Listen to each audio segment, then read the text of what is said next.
बिस्मिल्लाहिर्रहमानिर्रहीम। मेरा नाम ब्रिगेडियर इनाम करीम है।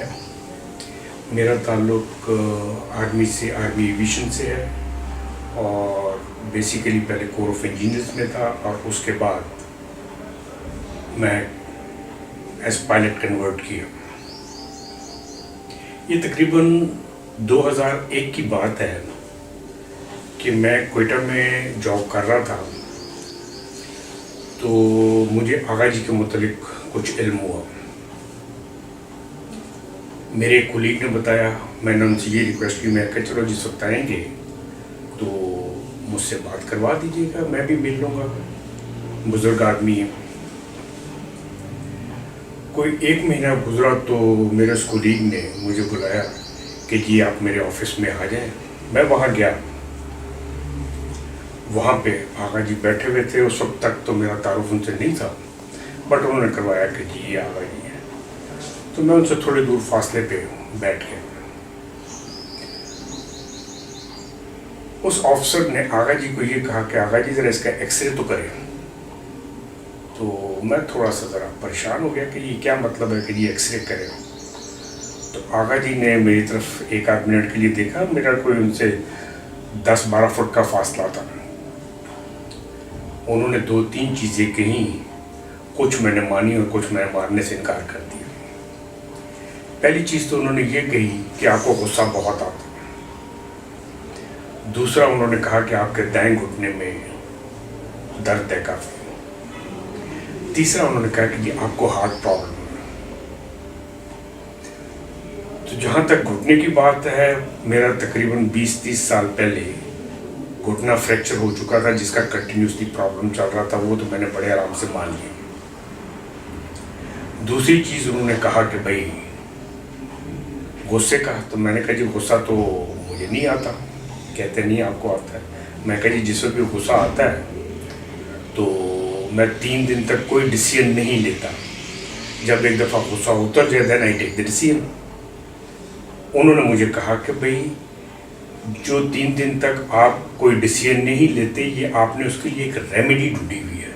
एक्चुअली आपको गुस्सा आता है। मैं कहा जी बिल्कुल उस लिहाज से ठीक है कि गुस्सा ज़रूर आता है। तीसरा जो हार्ट प्रॉब्लम का था वो मैंने स्ट्रेट पे डिनाई कर दिया। मैं कहा कि नहीं, इस किस्म का कोई प्रॉब्लम ही नहीं है। मैं जहाज़ उड़ाता हूँ, हेलीकॉप्टर उड़ाता हूँ, इस किस्म की कोई भी प्रॉब्लम होती तो मैं फ़ौरन पकड़ा जाता। तो उन्होंने मेरी बात सुनी, अनसुनी कर दी। और उन्होंने फिर उसके बाद मुझे ये कहा कि मैं शाम को आपकी फैमिली को मिलना चाहता हूँ। तो एक और ऑफिसर हमारा कोलीग था, उसके घर में फैमिली का मिलने का बंदोबस्त किया। वहाँ पे जब गए तो मैंने अपने छोटे बेटे का बताया कि जी इसे हार्ट प्रॉब्लम है। तो आगा जी ने कहा कि मैंने जो आपको बुलाया था वो इसी वास्ते बुलाया था कि आपके किसी बच्चे को हार्ट प्रॉब्लम है, मैं आइडेंटिफाई करना चाह रहा था कि आपको बता दूँ। तो आई वॉज ऑल्सो सरप्राइज कि भाई ये किस तरीके से हुआ सारा कुछ। वो सारी मुलाकात हुई, ख़त्म हुई। वो कराची वापस चले गए क्वेटा से। मैं अपना वहाँ जॉब करता रहा। कोई 3-4 दिन के बाद मैं अपने सालाना मेडिकल के लिए गया। वहाँ जब मेरी ईसीजी हुई तो डॉक्टर्स ने कहा कि भी आपकी तो ईसीजी में चेंजेस हैं, आप ईटीटी के लिए आ जाए।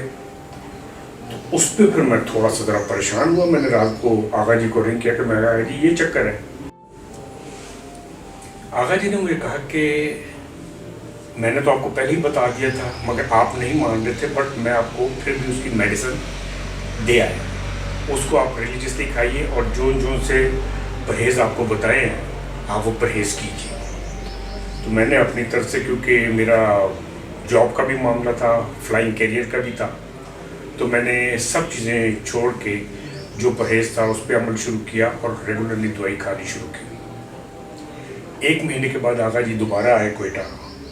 उन्होंने चेक किया मुझे। उन्होंने कहा जी आप में बहुत इम्प्रूवमेंट है, बट आप किसी डॉक्टर के पास नहीं जाएंगे जब तक मैं आपको क्लियर नहीं करता। दूसरा महीना गुजरा, उन्होंने फिर देखा। उन्होंने कहा जी अभी भी बहुत ज़्यादा इम्प्रूवमेंट हो गई है, बट स्टिल आपको और थोड़ा सा करना। फिर उन्होंने एक छोटी सी प्रिस्क्रिप्शन मुझे बना के दी। उन्होंने कहा जितने अच्छे तुम पेशेंट हो, ये मैं आपको प्रिस्क्रिप्शन दे रहा हूँ, ये आप खुद दवाई बनाओ और ख़ुद खाओ। तो तकरीबन 1 महीना मैंने वो खाई उसके बाद आगा जी ने कहा कि जब जिस डॉक्टर के पास भी आप जाना चाहते हो जाके आप अपना जो है ना चेकअप करवा सकते हो। मैं उसके बाद दोबारा CMH चला गया और वहाँ जाके अपना मेडिकल के वास्ते बताया। उन्होंने कहा जी आप 2-2.5 महीने से किधर गायब थे? तो मैं कहा इस तरीके से जो प्रॉब्लम थी मेरी, कोई मैंने ऑल दो आइडेंटिफाई नहीं की, बट उन्होंने मेरा ECG ली, उन्होंने मेरी ETT की और कही आपको तो कोई प्रॉब्लम नहीं है, बिल्कुल चीज़ें क्लियर हो गई और मैंने अपना फ्लाइंग करियर उसके बाद इंजॉय करता रहा। बट मैंने उनसे ये पूछा, मैं कहा जी हुआ क्या था कि जी पहले आपने कहा था कि जी मुझे हार्ट प्रॉब्लम है, तो उन्होंने आगे मुझे जवाब दिया कि भाई शायद ECG की मशीन ख़राब हो। मैंने शाम को आगा जी को बताया, मैं कहा जी इस तरीके से मैं गया था और सारी चीज़ें क्लियर हो गई। तो आगा जी ने मुझसे पहले एक सवाल पूछा फ़ौरन कि आपने उनसे पूछा नहीं कि पहले क्या हुआ था? मैं कहा जी मैंने पूछा था। तो कहते हैं जवाब मैं दे दूँ? उन्होंने क्या जवाब दिया होगा? मैं कहा जी आप जवाब दे दें। कहते जी उन्होंने कहा होगा कि जी ECG की मशीन ख़राब हो गई। मैं कहा एग्जैक्टली उन्होंने यही बात की। वो दिन और आज का दिन मैं रेगुलरली उनको हर महीने, 1.5 महीने, 2 महीने के बाद जो है मिलता रहता हूँ। और अब तो कंडीशन ये है कि शायद मुझे प्रॉब्लम शुरू ही होने लगती है तो आगा जी मुझे पकड़ लेते हैं कि भाई ये शुरू कर दो और ये कर दो। अल्लाह ताला की मेहरबानी है कि इस बात को भी कोई 16-17 साल हो गए और मैं बिल्कुल मेडिकली फिट हूँ और किसी किस्म की कोई प्रॉब्लम नहीं। मैं तो जितनी भी दुआएं उनको दूँ वो कम है। जज़ाकल्लाह, बहुत बहुत शुक्रिया।